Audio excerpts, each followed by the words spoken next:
From the moment the heavy iron door clanged shut, I knew my life had reached a turning point. As the echoes reverberated through the cold hallway, a jolt of reality hit me, harder than the judge's gavel. This was my new home.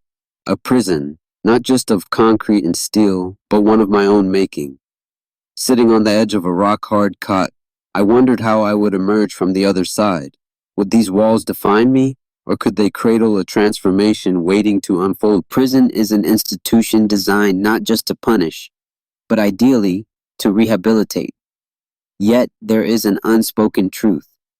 The environment can crush your spirit or it can forge it. Within these walls, time moves differently. Days blur into each other, punctuated by the rhythmic routine of lock-ins and roll calls. At the heart of this was the darkest period of my life, an existence shrouded in harsh fluorescent lights, the constant hum of surveillance, and the irrevocable awareness of freedom lost. Initially, I was consumed by anger and frustration. I blamed everything and everyone but myself.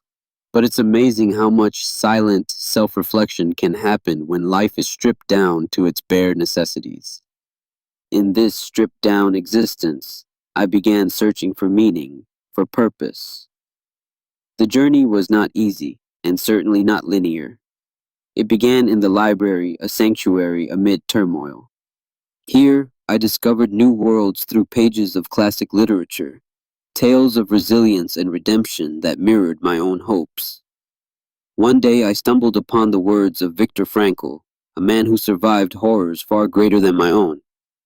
In his words, I found a kindred spirit advocating that even in the direst situations, we possess the last of human freedoms, to choose one's attitude.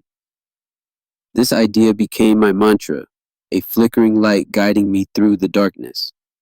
Change requires effort and often the assistance of others. For me, it began with making unexpected allies. A fellow inmate, an ordained minister, became my mentor. He introduced me to mindfulness and meditation, a practice not foreign, but one I had never embraced.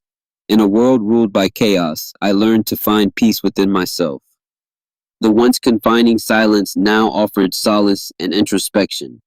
The next leap came through education. Opportunities within these walls were scarce, but what existed I seized with voracity. I enrolled in a vocational program, learning skills previously foreign to me. Each lesson was a step towards self-improvement, endless bricks paving a path towards a future I could shape.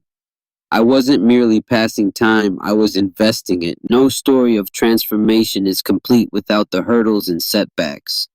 There were moments when despair threatened to consume my newfound resolve. Tensions flared, old demons beckoned. But each relapse was met with renewed determination. It was through failure that I learned resilience, understanding that transformation is a journey, not a destination. Eventually, my time to leave arrived, not as a broken man, but as one mended. I stepped into the bright morning light newly born, leaving behind the echoes of past mistakes muffled by the soft clink of the door. Outside, I carried with me not just the lessons learned, but a new sense of purpose. I understood that freedom was not merely physical liberation, but a state of mind. In sharing my story, I hope to shed light on the potential for change, even in the bleakest circumstances. For those looking from the outside, remember that many incarcerated individuals harbor untapped potential, yearning for redemption and transformation. And for those like me, who have walked through those echoing hallways, know this: true change starts from within, and with it, the darkest days can indeed lay the foundation for a brighter tomorrow.